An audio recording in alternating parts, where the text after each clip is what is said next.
मेरे लिए जो लोगों से भी मेरा परिचय है या मुझे सुनते हैं, मुझे नहीं लगता कि पिछले कम से कम 30-35 साल से मेरा कोई सार्वजनिक भाषण ऐसा हो जिसमें स्वामी विवेकानंद का जिक्र ना आया।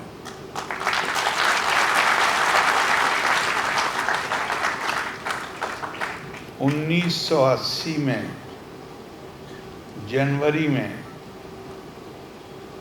दिसंबर में इलेक्शन हुआ था और 89 में, 80 में संसद कॉन्स्टिट्यूट हुई थी, पार्लियामेंट। मार्च या अप्रैल का महीना था। मैं शाम को जो रोज़ाना सीटिंग होती है उससे ख़त्म करके घर आया, और उस ज़माने में एक मैगज़ीन आती थी, ब्लिट्स, करंट भी थी, बॉम्बे से छपती थी, दोनों मैगज़ीन। उसमें अंतिम पृष्ठ अंग्रेज़ी में भी और हिंदी ब्लिट्स में भी, उसका नाम भी था लास्ट पेज। वो ख्वाजा अहमद अब्बास लिखते थे। Khwaja Ahmad Abbas, he was a self-confessed atheist. He denied God and also had left leanings. शायद सदस्य भी थे कम्युनिस्ट पार्टी के। वो दोनों मैगजीन उस ज़माने में बहुत लोकप्रिय थी, मैं भी उनको पढ़ता था। घर पहुंचा तो मैंने वो मैगज़ीन उसी दिन आई थी, मैंने उसे देखने लगा और आखिरी पेज देखा, और वो मैं उनसे उनके कुछ रिश्तेदारों को मैं जानता भी था, अलीगढ़ के रिश्ते से। तो उसमें स्वामी रंगनाथनंद जी का, जिनके नाम से भी मैं उस समय परिचित नहीं था, उनकी किताब eternal values for a changing society, उसके चौथे खंड पर, जैसे उस वक्त उन्होंने कोई राजनीतिक लेख नहीं लिखा था, स्वामी जी की किताब का उन्होंने रिव्यू, बुक रिव्यू जिसे कहते हैं, वो लिखा था। और उसमें जो दो तीन वाक्य जो आज भी मेरे मस्तिष्क में बैठे हुए हैं, उन्होंने कहा कि मैं तो धर्म का मानने वाला नहीं, मैं तो खुदा का मानने वाला नहीं, लेकिन अगर धर्म ये है जो स्वामी रंगनाथनंद बता रहे हैं, तो इस धर्म को स्वीकार करने के लिए तो मैं किसी भी समय तैयार हूं। इसको स्वीकार करने में मुझे कोई दिक्कत नहीं है, अगर धर्म ये है। अगले दिन सुबह को मैं पार्लियामेंट जाने से पहले भारतीय विद्या भवन के शोरूम में गया, क्योंकि मैं वहाँ का सदस्य भी पहले से था, और मैंने वहाँ से 4 वॉल्यूम उठाए, और अगले कितने साल या कितना समय लगा मुझे उसे, ऐसी किताबें एक बार नहीं पढ़ी जाती, खास तौर से चौथा वॉल्यूम। तीसरा भी कम इम्पोर्टेंट है, एजुकेशन पर भी है, स्पिरिचुअल लीडर्स पर भी है। और एक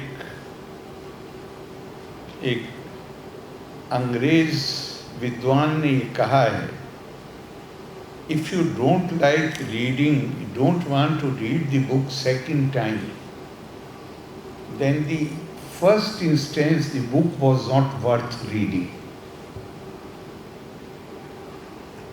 और स्वामी रंगनाथनंद जी स्वामी विवेकानंद के शिष्य थे, रामकृष्णा मठ के हेड थे, और बाद में तो 86 में जब मैंने इस्तीफ़ा दिया है तो मेरे एक मित्र के ज़रिए मैं उनसे मिलना गया। उसके बाद वो जब भी दिल्ली आते थे उनकी इतनी कृपा थी कि मुझे सूचना आ जाती थी और मैं उनके दर्शन करने के लिए दिल्ली रामकृष्ण मठ में जाया करता था और मैंने उनसे बहुत बहुत लाभ उठाया।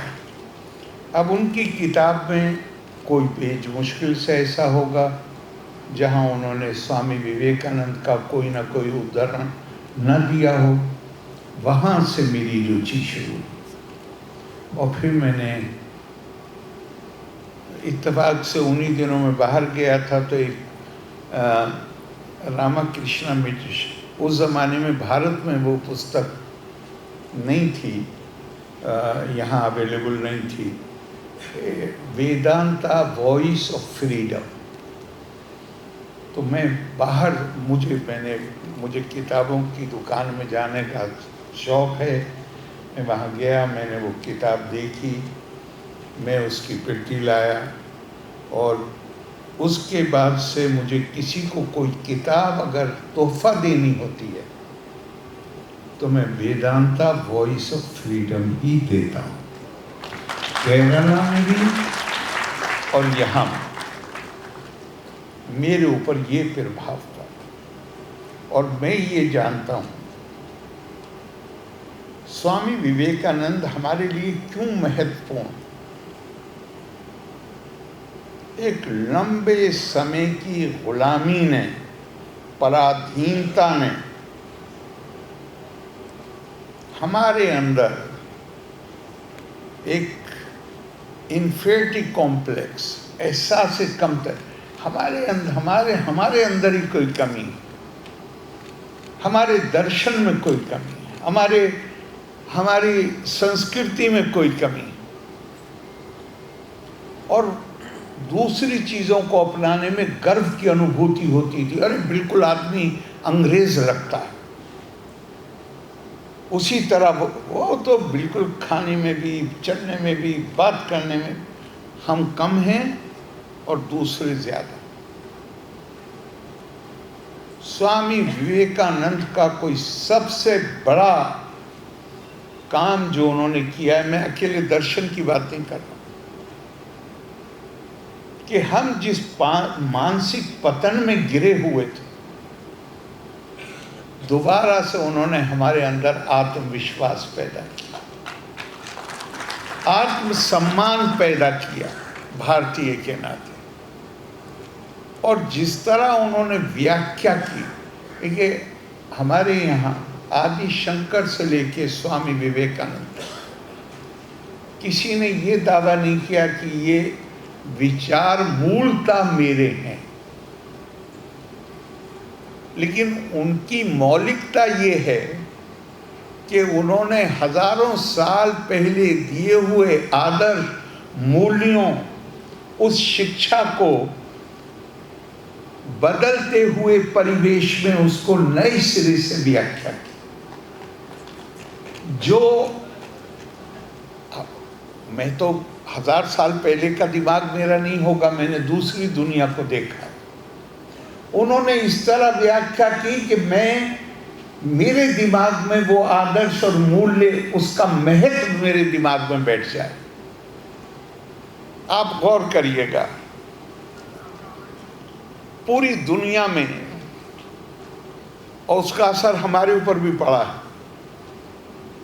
मैंने गांधीयंस की मीटिंग में भी ये बात बार बार कही, चूँकि मैं उनका बड़ा सम्मान करता हूँ, बहुत थोड़े से बच्चे हैं जहाँ कहीं भी मीटिंग करते हैं और मुझसे कहते हैं, मैं वहाँ पहुँच जाता हूँ। थोड़े से तो हैं वो बेचारे। अब वो बात करते हैं हिंदू मुस्लिम यूनिटी।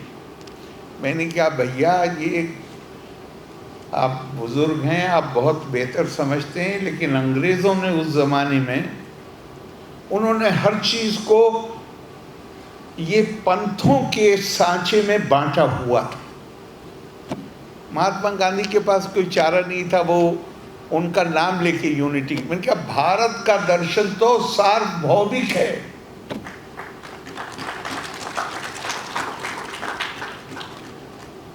ये टॉलरेंस, स्वामी विवेकानंद क्या क्या शानदार। मैं कहता हूँ उससे ज़रा अगर हम गौर करके पढ़ें तो शरीर में एक सिहरन पैदा हो जाती है। कहते हैं टॉलरेंस का क्या मतलब है? मैं आपको बर्दाश्त कर रहा हूं, उन्होंने कहा बच्चे की शरारतों को बर्दाश्त किया जाता है। मैं कौन हूं आपको बर्दाश्त करने वाला? मैं आपको स्वीकार करता हूं और मैं आपका सम्मान करता हूं। कहते हैं whenever anybody uses the word tolerance, it sounds like blasphemy. ये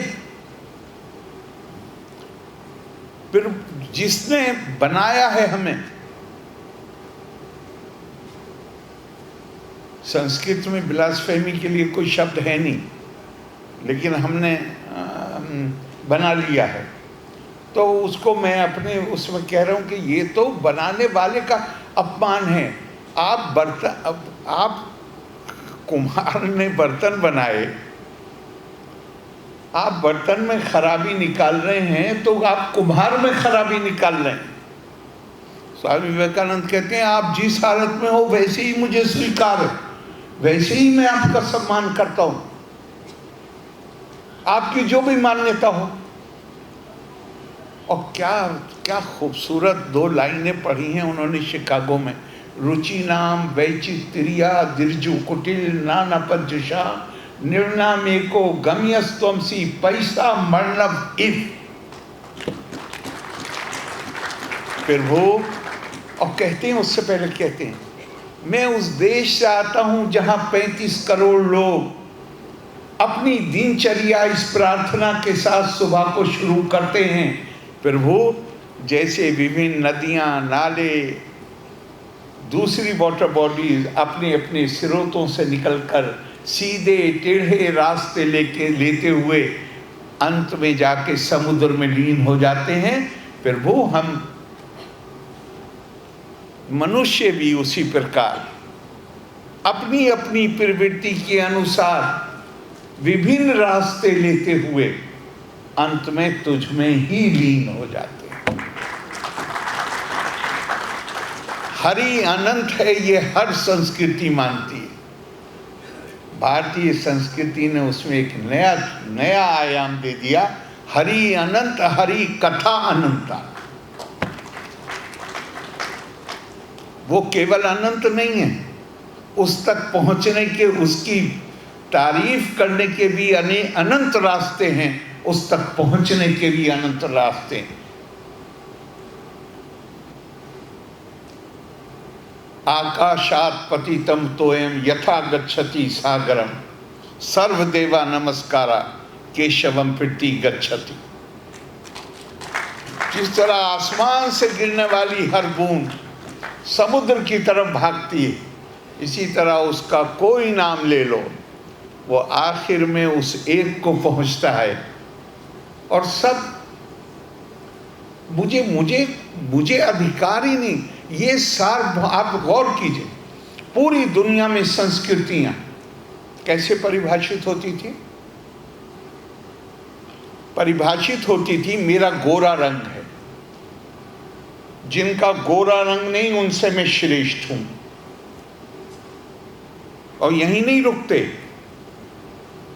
मैं श्रेष्ठ हूं तो मेरा उनके ऊपर आधिपत्य होना चाहिए, मैं उनको नियंत्रित करूं।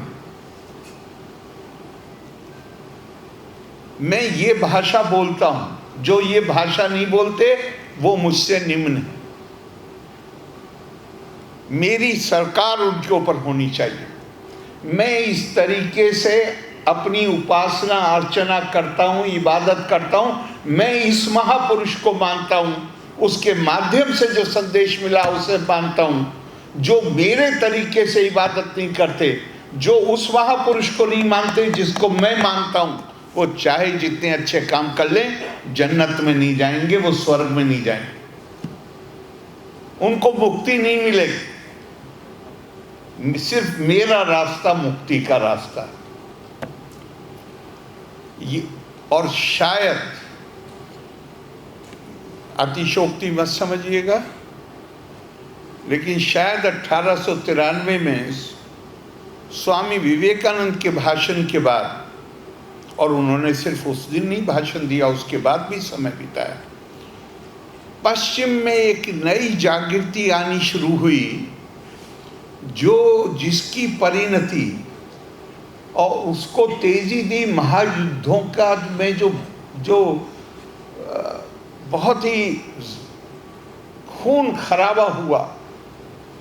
पहली बार दुनिया में, पहली बार, आप इतिहास को देख लीजिए, पहली बार दुनिया में उसकी चेतना पहले शुरू हुई, लेकिन उसको कॉन्क्रीट शक्ल पहली बार 1948 में दुनिया ने ये स्वीकार किया कि ये खून खराबे का सिलसिला बंद नहीं होना जब तक हम ये स्वीकार न करें कि मानव की हैसियत से प्रतिष्ठा और सम्मान का अधिकारी।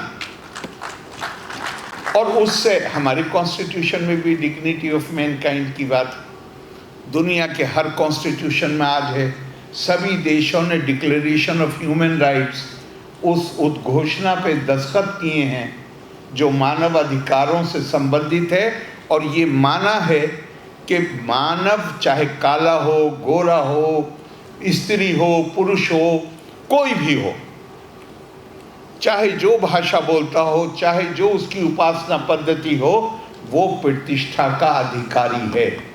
पहली बार कब आया दुनिया में? 1948 में।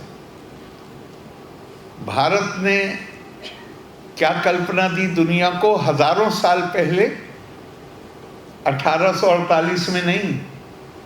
आज वेदों को यूनेस्को ने माना है, खासतौर से ऋग्वेद को, कि ये दुनिया की प्राचीनतम ग्रंथ है।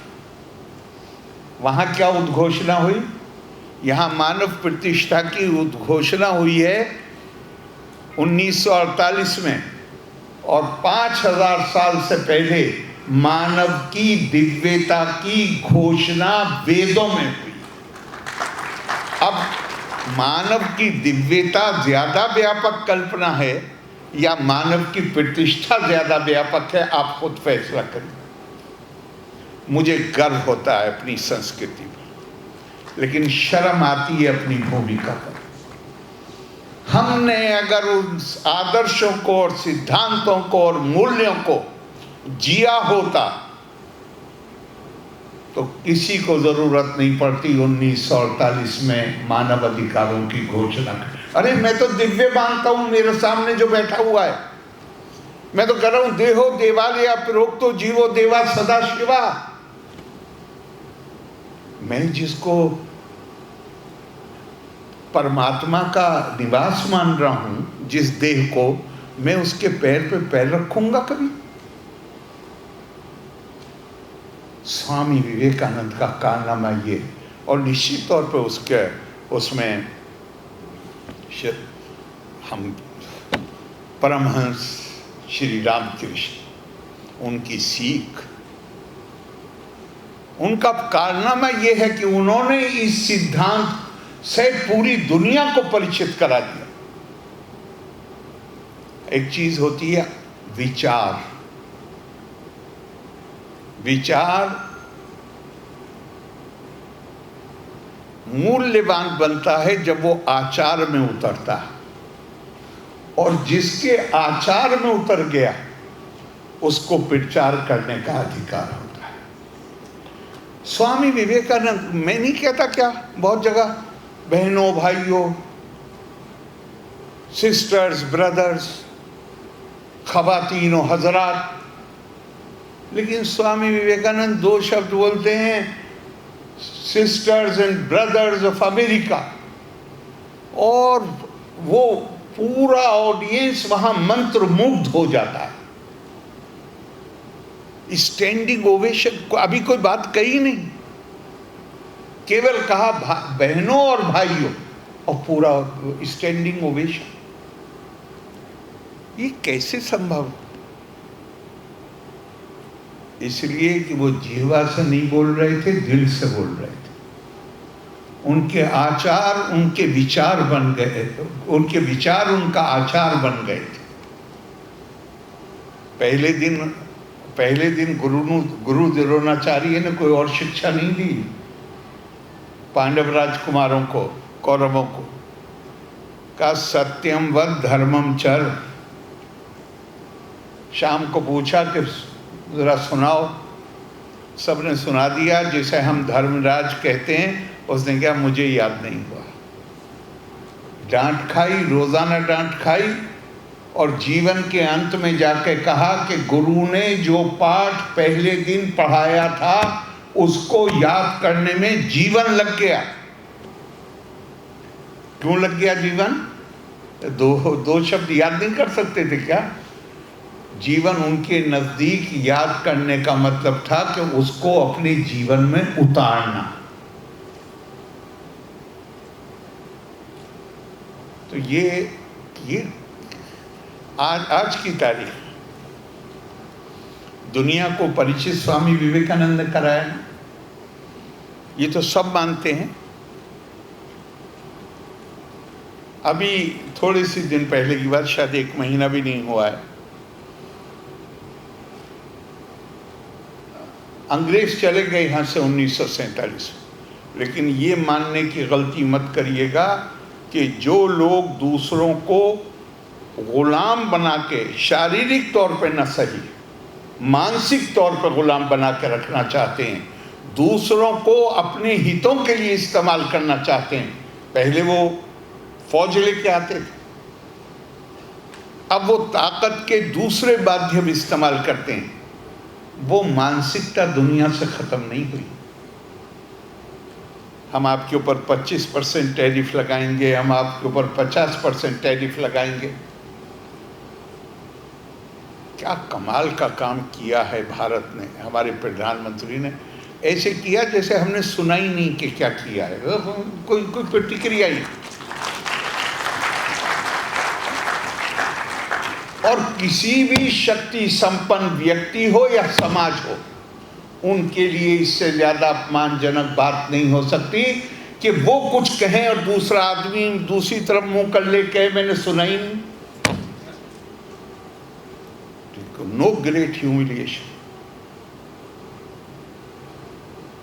और मुझे नहीं पता, बल्कि मुझे विश्वास है कि आप में से बहुत से लोगों ने देखा होगा।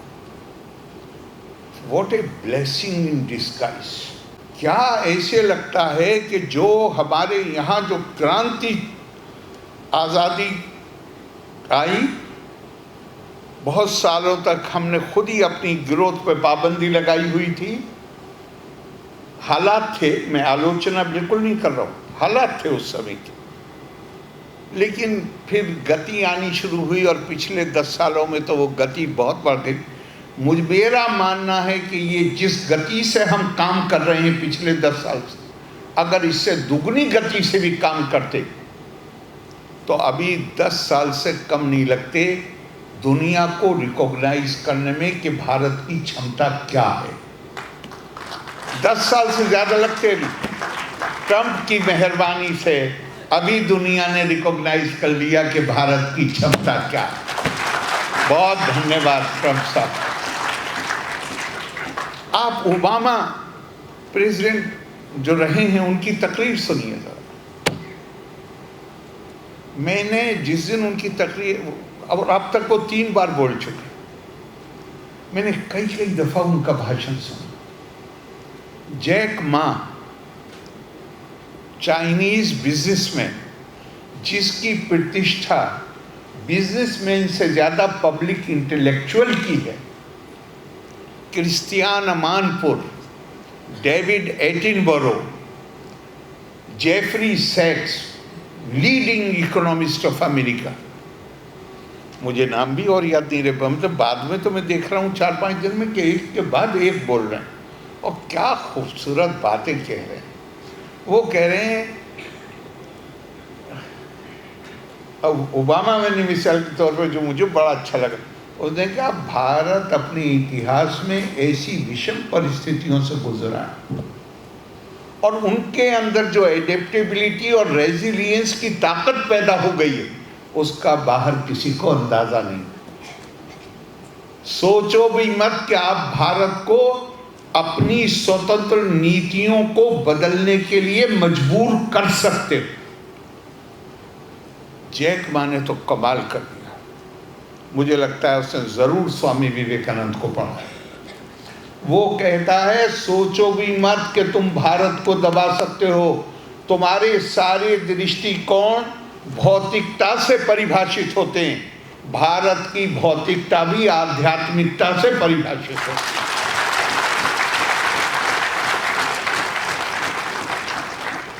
सक्ता कर्मणि अविद्वांसा यथा कुर्वन्ति भारत कुर्यात विद्वान तथा सक्ता चिकीर्षु लोका संगर। हर आदमी मेहनत करता है अपने जीवन को अच्छा बनाने के लिए, मगर भगवान कृष्ण अर्जुन से कह रहे हैं कि अर्जुन, जो स्वार्थ अपने फायदे से प्रेरित होकर मेहनत करता है, और वो मेहनत करता है तो प्रकृति उसको फल देती है, लेकिन अगर वो उस फल को दूसरों के साथ, कमजोर के साथ, गरीब के साथ की चिंता करे, और उसकी प्रेरणा कहां से आए? चिकीर्षु लोका संग्रहम, मानव कल्याण मेरी प्रेरणा है, उससे मैं मेहनत करूंगा। केवल अपने स्वार्थ से प्रेरित होकर मेहनत नहीं करूंगा। ये दो श्लोक ऐसे हैं गीता के कि मतलब आदमी को हिला देते हैं। इष्टान भोगान हीवा देवा दास्यन्ते यज्ञ भाविता कुर्यात विद्वान तथा सक्ता, नहीं, कुर्यात विद्वान या भुंक्ते स्तेना एवा सा, मुझे थोड़ा याद नहीं आ रहा है, जिसमें ये कहा कि आप खूब मेहनत करते हैं, लेकिन उस मेहनत से जो फल प्राप्त होता है, आपने चोरी नहीं की, आपने लूटा नहीं, लेकिन अपनी मेहनत से प्राप्त किया हुआ फल भी अगर आप समाज के साथ, कमज़ोर के साथ, गरीब के साथ शेयर नहीं करते और अकेले उसको एंजॉय करना चाहते हैं, तो हमारी हैसियत चोर और लुटेरे से ज़्यादा की नहीं है। ये भारत का दृष्टिकोण, भारत का सारा दृष्टिकोण सार्वभौमिक। मैंने बहुत कोशिश करी कि कोई एक ऐसी प्रार्थना मिले जिसमें ये कहा गया हो कि सनातन में पैदा होने वाले का कल्याण हो, हिंदू का कल्याण हो, हिंदुस्तानी का कल्याण नहीं। जैसे अभी महाराज सर्वे भवन्तु सुखना, सार्वभौमिक। मैं आपको जो मैं कहीं नहीं कहा है, मैं आपके बीच में कहना चाहूँगा। मैं मुस्लिम परिवार में पैदा हुआ हूँ। कई मुस्लिम मुझसे बहुत हमदर्दी के साथ, बुराई के साथ नहीं, मुझसे कहे कि कई दफ़ा कहे कि अरे भाई हमें कोई प्रॉब्लम नहीं है, आप गीता कोट करते हैं, आप स्वामी विवेकानंद को कोट कर, सब सही, लेकिन ये तो है कि आपने पढ़ाई करी है, आपने कुछ ज्ञान अर्जन किया है, लेकिन ये क्या ज़रूरी है कि आप मंदिर में अगर कोई ले जाता है आपको तो आप भी हाथ जोड़ के वहाँ पर खड़े हो जाते हैं, या गुरुद्वारे में जाते हैं तो आप फौरन सर, जो फ़ोटो अवेलेबल। तो मैंने उनसे कहा, इनका गौर करो, मैं हर जगह स्वामी विवेकानंद के उद्धरण देता हूँ, ख़ास तौर से वो उद्धरण जहाँ वो कहते हैं मैं मुसलमान की मस्जिद में भी जाऊँगा, मैं पारसी के मंदिर में जाकर अग्नि की पूजा करूँगा, and I shall kneel before the cross of the Christian. मैं क्यों कहता हूँ? मैं चाहता हूँ लोगों के दिल में एक दूसरे के लिए जो द्वेष की भावना है वो ख़त्म हो जाए। ऐतिहासिक कारण है उसके। स्वामी विवेकानंद यही चाहते कि मैं स्वामी विवेकानंद का सहारा लेता हूँ उसी भावना को पैदा करने के लिए। लेकिन जो स्वामी विवेकानंद ने कहा है अगर मैं वो खुद नहीं करूँगा तो फिर मेरी बात में कोई असर नहीं होगा। मेरी बात में असर तभी होगा जब मैं उन्हें कोट करता हूँ, तो फिर मेरा आचरण भी उसके अनुसार होना चाहिए। और स्वामी जी महाराज का मैं एक लेक्चर सुन रहा था, मुझे इतना अच्छा लगा, 2-3 दफ़ा सुना मैंने। सर्वम परवशा दुखम, सर्वम आत्मवशा सुखम। इस पर आपने काफ़ी देर बोला था तो वो मैंने सुना है। तो और ये वो फॉर्मूला है जिससे हम भय मुक्त जीवन गुजार सकते हैं। और सनातन के कोई आदर्श, बड़े आदर्श हैं तो वो भय से मुक्ति है, अभय, असंग। बल्कि सनातन का सबसे बड़ा कोई आदर्श है तो वो है एकात्मता। एकात्मता, मैं बहुत लंबा, मैंने पहले ही समय ज़्यादा ले लिया है, लेकिन मेरा दिल चाह रहा है कि कह दूं कि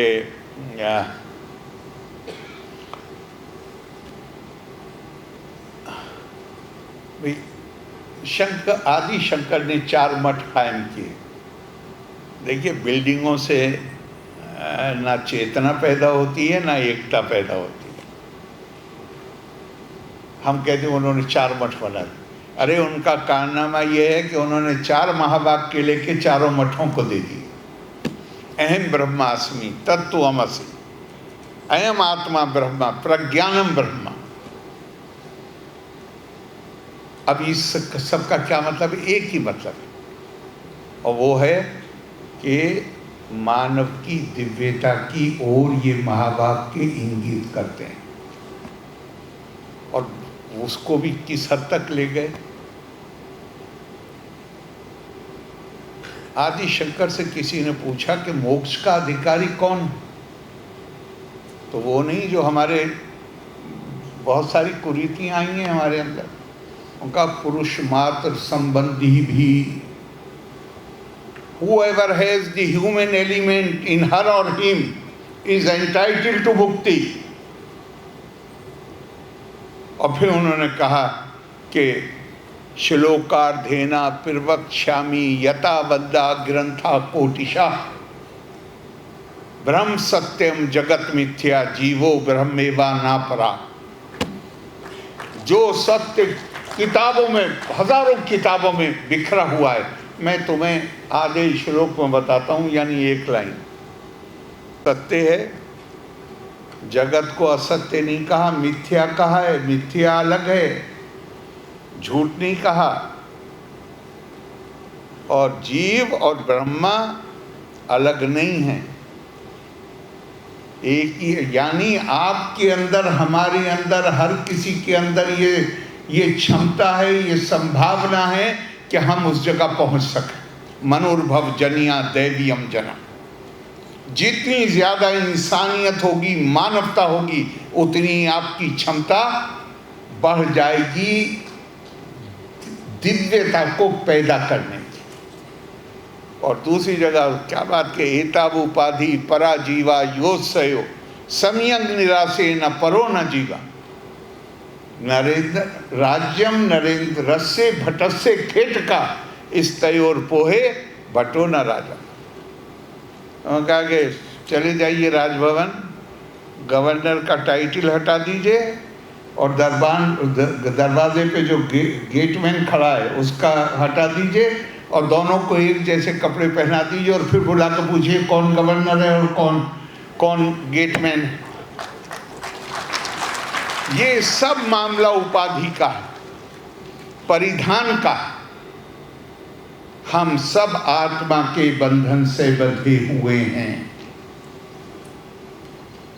और मैं वहीं सुन रहा था कि शायद आरती जो है, परमहंस की जो आरती होती है, तो खंडन भवा बंधन, ये सही ना? बिल्कुल सही। तो ये आज ज़िंदगी का मकसद ही है कि जो बंधन हैं उनसे हम मुक्त हो जाएं।